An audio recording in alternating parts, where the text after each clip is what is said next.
Manipuri Wari Pambi Channel tabiriba pumnamakbu amuh hana taram noksari ngasisu mayamgi ngaihak pothananabagidamak anauba Manipuri horror story amakak puduna laksari. Horror story sige maming Baragi Kada Tamnaba. Horror story sige writer Hundongbam Zenit. Hawjik taminarasi mayamgi ngaihak pothananabagidamak ngasi amuk puduna laksariba anauba horror story Baragi Kada Tamnaba. I class 10 pass taure adubu aina class 10 tharamdaigi coaching kan satkhalakpa madam adwaida aigi ise ahando laikhide madugi wakhal nuai dabana ai laik pawa changkhide honanang bagi sang yamna watkhi exam da yamna kana honaudrabanina exam gi result da hantharakpa masana dum tabani ai exam gi result aduda ningba thungba oikhide adubu aigi babana aibu Imphal da afaba higher secondary amada ming chananabagi damak honakhi adubu aigi mark aduna nembana maram oiraga aihak Imphal mayon da lairiba afaba higher secondary singda ming chanba phangkhide khara hai tharaklaga sinjamai gi higher secondary amada admission tawkhi nupa ngakta laiba boys hostel kharada babana hanglui adubu thagi fees ado sawan mana tungda warakadaba laibana ai baragi ka amada laiba takhi baragi ka da lairaga isana thong thaklaga sajaba aduna hayeng tungda sel thumgi phibam dasu maduna khara fargani khanduna babana sinjamai gi jaga amada bara amathi khi usina sina mamai thangda asauba building ama baragi ka sando konfom ama phangki mafamado yamna sawi mathol ahumgi building ni seki building oizarabasu mado thawaina na ka bara sandok na bagi damak sabana maram oiraga ka singado pangchau chaude piktak tawi aduga aina laigadauriba ka adusu ahum suba matholgi aroiba adudani mafamado ka ado pikpadana tana mathak adusu tinna kuppi maduna maram oiduna ningtham thadana yamna ingba kalendana yamna saba phibam amadani adubu baradi pangchau chaude mafam aduda satra sing khakta nate family oina laibasu yawi aduga business ki damak laibasu yawi mathakki khwaidigi ahum suba matholda laibase khudong yamna sade khongkhut hamning labasu ising tabu sok labasu natragana sak thong bagi lemhauba phata haudi khujumna singba haidokning labasu makhata na kumtharakpada awaba amani madu amuk kaba amuk kumba awaba mawai asida sunatana matamdo kalen matam oirakpana leimai aduga mathak kupliba tin aduga yamna naknaba maramna yamna ka hena sai makoina haibagi matung ina ani suba amati ahanba floor da lairiba ka sing aduda kaigumba hanglakpa matamda mathakta hanana lairiba ikoina khudong chaba lauduna maduda hongjinba yagani maramaduna makha thangba ka singda hanglakpado ngaiduna layu hairamkhi ainasu makha thangba ka singda hek hanglakpaga pau pibir au haiduna tha khudingi ka bara khombala kliba ahalladuda hairui ahum suba floor aduda aingondagi hana mafam aduda leramlaba aduga aige school su class su sab manaba imanaba amakhak leiminai ani suba floor aduda ka ama hanglakpadagi mahakna hana lakpanina khudong chaba phangduna ani suba floor aduda mahaki ka hong thakre ayamba matamda ai magi class su school su manabanina aikhoini hek pulli magi ka da hek punbagi maramdi magi ka adudi kharasu sawi aduga second floor su oibanina yamna su ingi aigi ka adudi tinga taina banina maisa yamna kana fubaduda yamna sagatpaduda mafam aduda kaya lainingde school satpa halakpa aikhoini puna chatminai amadi halakminai nongma aikhoini na school halakpagi ahanba floor gi stiara do hekka khalakpa maktada ahanba oina lairiba ka do solonduna laibado aina matam pumna makta ui maduda aigi marup aduda aina hanglui bai sigi ka sinangna lakpadasu adum solonduna leiramla bro aina hek lakpadagi di tha ani ahum surabasifau masi kaase so adum londuna lei karigi oirajano baiduna su mase aina lakpadagi su adum londuna leiramleda kanamata leite sigi kaasimadi madudaina masibu hanana mi ka laikhidabaga yaujalane bai hairui masu khangde hai numituda aikoini chak chathok minaba loiraga ngaihaktang potha boina magi phamungda longna hipaga wari sanai bai aikoigi school se nupa masa ngaktagi oibase aidi kaya haina bwali nupi nupa co education oibado madune hena paame aidi hairubada aigi marup aduna bai aiga hanane mathaki floor da ka thangna leiramba senior amakhak leiramne mana hairambada makoigi hana mamangda leiramba matamda kaigumba thodok khara mufam sida thoki hai aduga masigi baragi ka sanduk leibong fam masiso hana na nupi ngakta leibo hostel oina leirami hai nupi ama magi tumpham ka da thawi anduna sirambadagi mufam sida leiramba nupi singdo mathang mathang ka hongdok nakhibadagi yumbu sina makoi leibadasu kidana naba hayeng tungdasu amasu kidana naba haiduna mafam sida nupa na ayamba oiraga family oirabasu lehan khibani hai nupi di nupa ngakta leiba mafam de ayamba leitedana adugini hai aina bai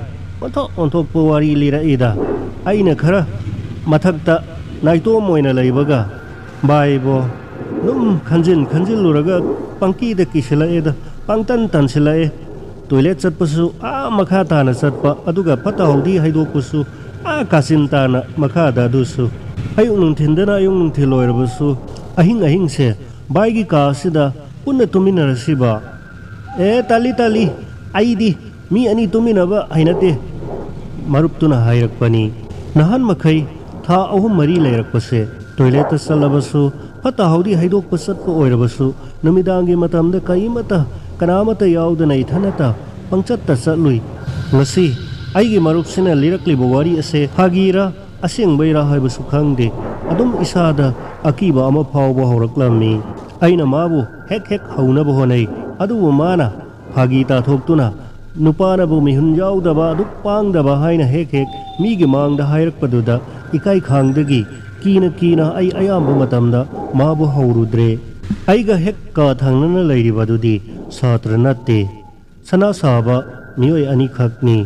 kadai dagi nusu khangde warisu ningthinungai na sanarude ayuk nganna sa ising saraba matungda thokki aduga numidang tumlamdaida halai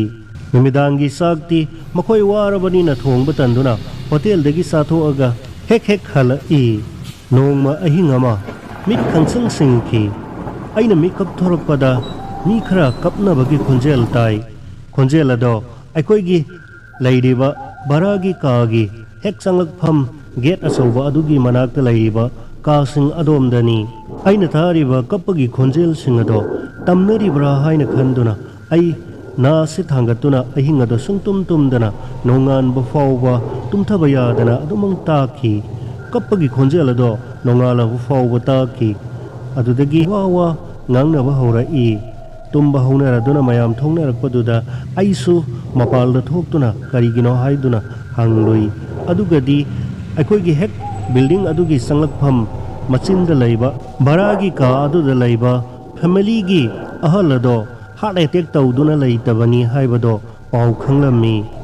mahak amadi magi nupi ga loinana masa nupi amaga punna leiminabani aisu makhada kumthadana mayamna langnaribado ngaihak yaurui nupado electricity department ta thabak tawbani nungtigi up down chathok chasingi khudong chadaba leibadagi family oina mafam aduda leibani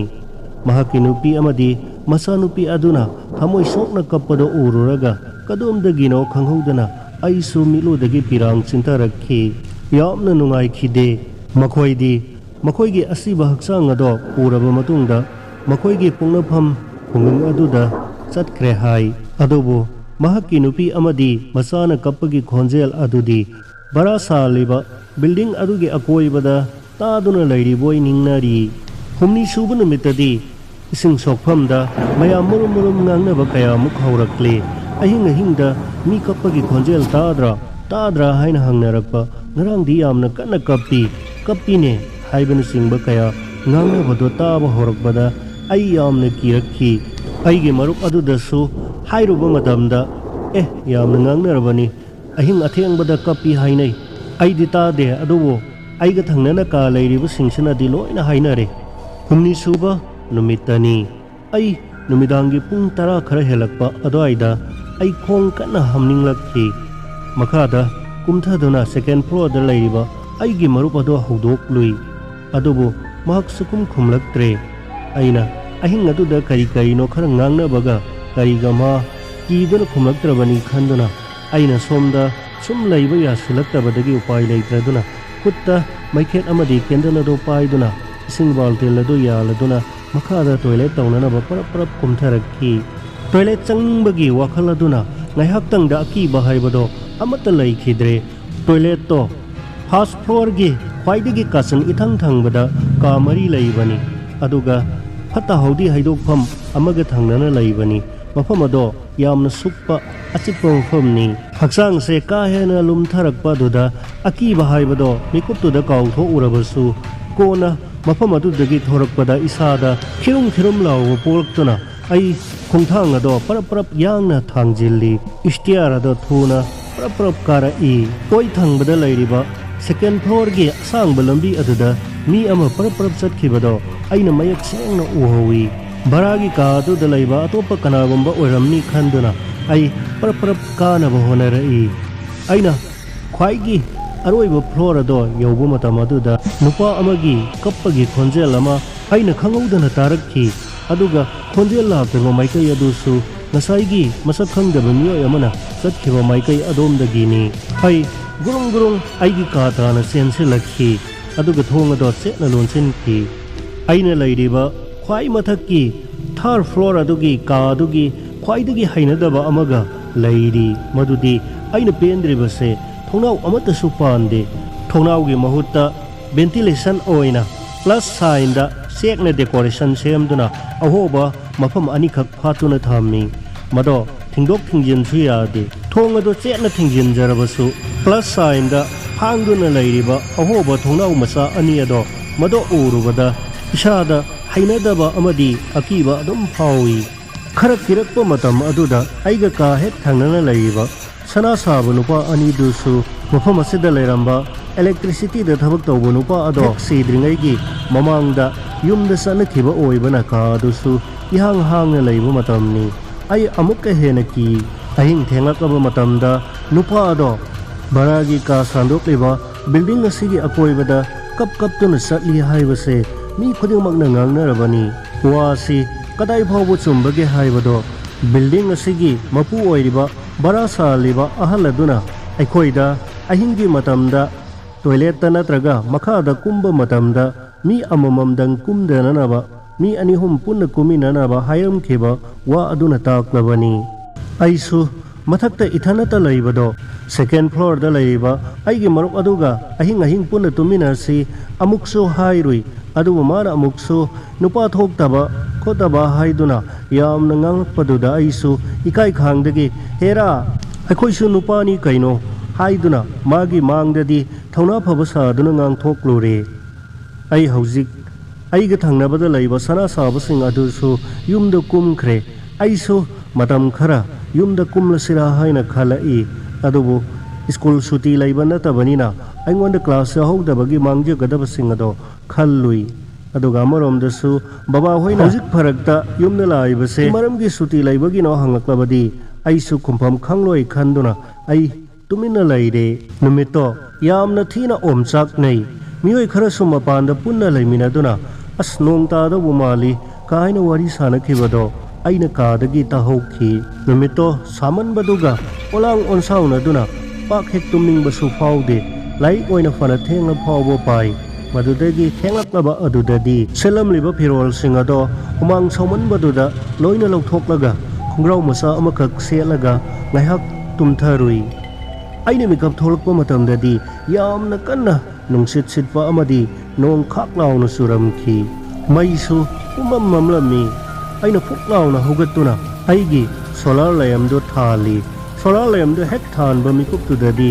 ꯑꯩꯒꯤ thoknau ahangba adudagi haijalakpa nongphelda laik pabagi table adusu tangkhai ama sole laik sing adusu sole aduga tumlibu phamung adusu khuyaram thangba khonglam thangba maikai ado tangkhai ama solamle aina khudak tuda as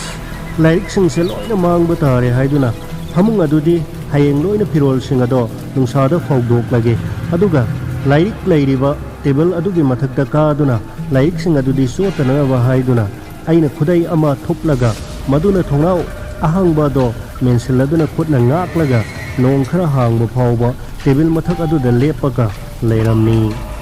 aina table mathak aduda lepaga thongnau ahangba ado menduna lepaduda aigi kok asiga mathakta kupliba tin aduga thengnage adum tawre yamna nemi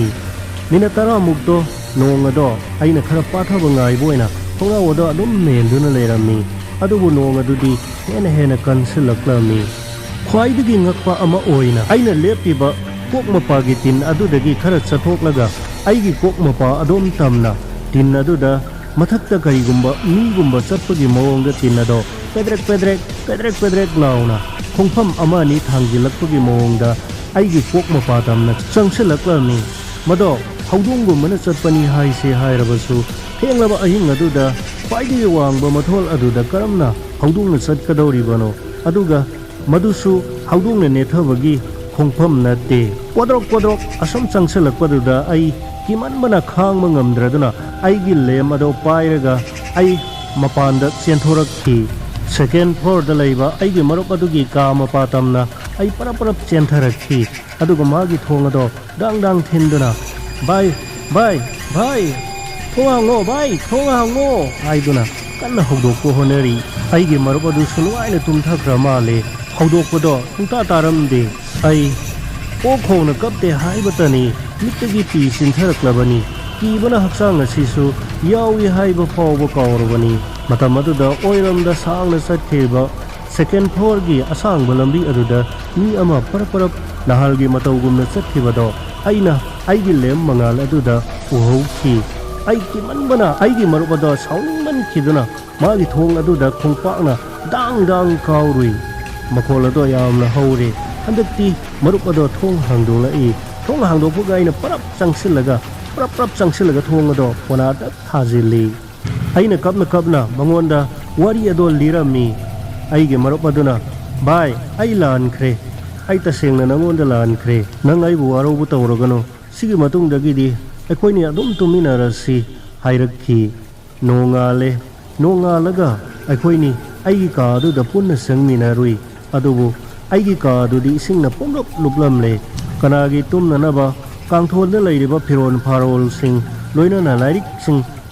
chotlamle pumna maktoi khoini loisinmina duna mafam chana hogdoklamni asomna ahing aikoini matam khara magi ka aduda leiminaraba matungda mafam chaba atopa mafam amada aikoini punna leiminaba yaba ka ama koithi thirami